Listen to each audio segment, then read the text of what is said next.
বিসমিল্লাহির রহমানির রহিম।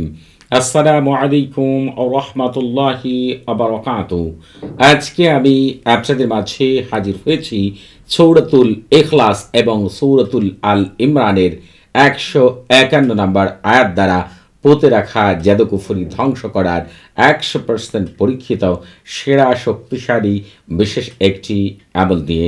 আপনারা একটু লক্ষ্য করলে দেখতে পাবেন অনেক এমন আল্লাহর দুশমন রয়েছে, আপনাদের আশেপাশে এমন অনেক শত্রু রয়েছে যেগুলো জানা শত্রু, আবার অনেক রয়েছে অজানা শত্রু, যারা বিভিন্ন উপায়ে জাদুকুফুরি করে, পুতুল বান করে, অন্যান্য উপায়ে সেই জাদুকুফুরিকে এমন জায়গায় পুঁতে রাখে, শত চেষ্টা করেও, হাজার আমল করেও কখনোই যে ব্যক্তিকে এই বিশেষ কিছু করে থাকে, অর্থাৎ জাদুকুফুরি করে থাকে, তাকে কোনো মতেই সুস্থ করা যায় না। আপনারা পুঁতে রাখা জাদুকুফরিকে ধ্বংস করার জন্য অনেক আমল করেন, অনেক তদবির করেন, কিন্তু কোনো মতেই সেই জাদুকুফরি থেকে কখনোই মুক্তি পেতে পারেন না। দেখা যায় আপনারা বছরের পর বছর আমল করতে থাকেন, অনেক শায়েখদের কাছে যান, নিজেরাও আমল তদবির করেন, কিন্তু কোনো মতেই এই পুঁতে রাখা জাদুকুফরি থেকে মুক্তি কখনোই আপনাদের মেলে না।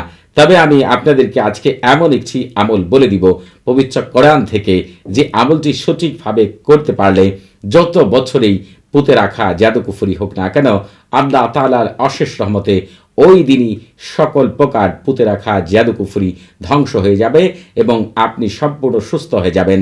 আপনারা একটু লক্ষ্য করলে দেখতে পাবেন এই পুঁতে রাখা জাদুকুফরির জন্য অনেকেই এমনভাবে অসুস্থ হয়, বিছানায় পড়ে যায়, শরীরের অঙ্গ প্রত্যঙ্গ নষ্ট হয়ে যায়, শরীরের মধ্যে বিভিন্ন ব্যথা জ্বালা পোড়া অনুভব করেন, আরও অনেক ধরনের সমস্যা হতে পারে। ডাক্তার এই রোগ কখনোই নির্ণয় করতে পারে না।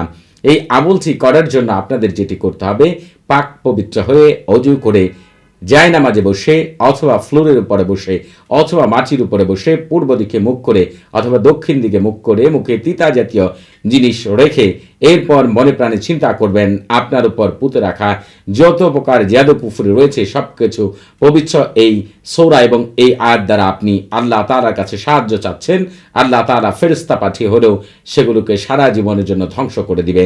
এই কথা আপনি মনে প্রাণে বিশ্বাস করবেন এবং চিন্তা করেই আমল করবেন। এই আমলটিকে আপনি বৃহস্পতিবার, শনিবার এবং মঙ্গলবার এই 3 দিন যে কোনো সময় আমলটি করতে পারবেন। তবে যারা অন্যান্য দিন আমল করতে চান তারা এই ভিডিও ডেসক্রিপশন বক্সে একটি ভিডিও লিঙ্ক পাবেন, সেই ভিডিওটি থেকে শুরু থেকে শেষ পর্যন্ত দেখলে আপনারা জানতে পারবেন অন্যান্য দিন কোন সময়গুলো জাদুকুফরি ধ্বংস করার আমল করা উত্তম। আরেকটি বিষয় আপনাদেরকে জানিয়ে রাখি, আপনারা অনেকেই রয়েছেন আমল করেন, তদবির করেন, কিন্তু ওই আমলের কার্যকারিতা আপনারা কখনোই পান না। তার কারণ হচ্ছে আপনারা যখন কোনো আমল করেন, তদবির করেন, তখন খারাপ জিন এবং শয়তান এবং খারাপ মানুষগুলো এগুলোকে নষ্ট করে ফেলে। কিন্তু আপনারা যখন আমল করার আগে সারফুল উম্মার এবং তাসিন করে নেবেন, তখন ওই আমলকে পৃথিবীর কারো ক্ষমতা নেই সেটিকে নষ্ট করে। কারণ হচ্ছে ওই আমল করলে মালিকুল উম্মার তার এশা এবং তার যে খাদেম রয়েছে, আম্মার রয়েছে, তারা আপনাকে বিশেষভাবে সাহায্য সহযোগিতা করবে এই আমল থেকে শতভাগ কামিয়াবি লাভ করার জন্য। আল্লাহ তাআলার বিশেষ হুকুমে সারফুল উমর এবং তাহসিনের লিঙ্ক এই ভিডিও ডেসক্রিপশন বক্সে দেওয়া রয়েছে। আপনাদেরকে এখন দেখিয়ে দিচ্ছি কিভাবে আপনারা এই আমলটি করবেন। প্রথমেই আমি আপনাদের পবিত্র কোরআন থেকে সূরাতুল ইখলাস এবং এই পবিত্র আয়াতটি দেখাবো, তারপরে হচ্ছে আমল কিভাবে করবেন সেটি সম্পর্কে আপনাদের মাঝে পরিপূর্ণ বর্ণনা করব ইনশাআল্লাহ। প্রথমেই আপনাদের সূরাতুল ইখলাস, এই যে দেখতে পাচ্ছেন কুল হুয়াল্লাহু আহাদ, এখান থেকে শুরু করে সম্পূর্ণ সূরাটি আপনি পাঠ করবেন। তবে এক্ষেত্রে বিসমিল্লাহির রহমানির রহিম পাঠ করার দরকার নেই, কারণ হচ্ছে কোনো কিছু ধ্বংস করার ক্ষেত্রে, নষ্ট করার ক্ষেত্রে বিসমিল্লাহ ছাড়া পড়া উত্তম। প্রয়োজনে বড় কোনো আলিমের কাছ থেকে এই বিষয়টি জেনে নেবেন। এরপর আপনাদেরকে হচ্ছে সূরাতুল আল ইমরানের 151 নম্বর আয়াতটি আমি আপনাদেরকে এখন দেখিয়ে দিব এবং তারপরে কিভাবে আমল করবেন সেটি সম্পর্কে আপনাদের কাছে বর্ণনা করব ইনশাআল্লাহ। এই যে এখান থেকে শুরু করে সূরাতুল আল ইমরানের এখান থেকে শুরু করে এই যে যালিমিন এই পর্যন্ত হচ্ছে, এখান থেকে শুরু করে এই পর্যন্ত সূরাতুল আল ইমরানের 151 নম্বর আয়াত। আপনারা যেটি করবেন এই আমল করার জন্য আপনাকে যেটি করতে হবে, প্রথমেই এই পবিত্র সূরাকে 7 বার পাঠ করতে হবে, প্রতিবারই আপনার শরীরে ফু দিতে হবে। এরপর এই পবিত্র আয়াতটিকে 7 বার পাঠ করতে হবে, প্রতিবারই আপনার শরীরে ফু দিতে হবে। তার 5-6 মিনিট পরে আপনি যেটি করবেন, আপনার সামনে 1 গ্লাস পানি নেবেন। পানি নেওয়ার পরে আপনি যেটি করবেন, একই নিয়মে 7 বার এই সূরাটি পাঠ করবেন এবং 7 বার এই আয়াতটি পাঠ করবেন। প্রতিবারই হচ্ছে আপনি সেই পানির উপর ফু দিবেন, সেই পানি আপনি নিজে পান করবেন। আবার 5-7 মিনিট পরে আরেক গ্লাস পানি নেবেন, সেই পানির উপর একই নিয়মে এই সূরাটি এবং আয়াতটি 7 বার করে পাঠ করে প্রতিবারই আপনি ফু দিবেন। সেই পানি দ্বারা আপনি গোসল করবেন। তবে গোসল যে আপনি করবেন, সেই পানিগুলো যেন নাপাক জায়গায় গড়িয়ে না পড়ে সেদিকে লক্ষ্য রাখবেন। যে কোনো বালতির উপরে অথবা যে কোনো পাত্রের উপরে আপনি দাঁড়াবেন, সেখানে আপনি পানি ঢেলে দেবেন যাতে করে সারা শরীরে পানিটা পৌঁছায়।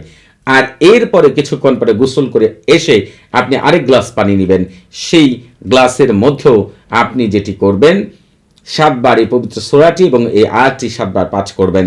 আর এর মধ্যে যারা হচ্ছে আরবি পাঠ করতে পারেন না, তারা গুগলে সার্চ করবেন সূরাতুল ইখলাস বাংলা এবং সূরাতুল আল ইমরান আয়াত 151 বাংলা লিখে সার্চ করলে বাংলা উচ্চারণ আপনারা পেয়ে যাবেন।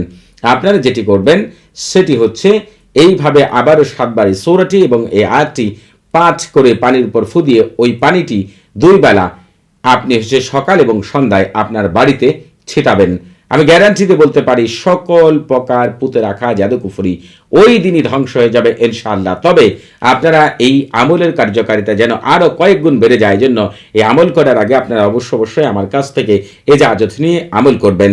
তবে আপনাদের বুঝতে কোনো প্রকার সমস্যা হলে, কোনো কিছু জানার থাকলে, কোনো কিছু বোঝার থাকলে প্রতি শুক্রবার এবং শনিবার সকাল 9টা থেকে রাত 11টা পর্যন্ত এই নাম্বারে কথা বলতে পারবেন। তবে নামাজের সময় নাম্বারটি বন্ধ থাকবে, সেদিকে খেয়াল রাখবেন। সবাই ভালো থাকবেন। আসসালামু আলাইকুম ওয়া রাহমাতুল্লাহি ওয়া বারাকাতুহু।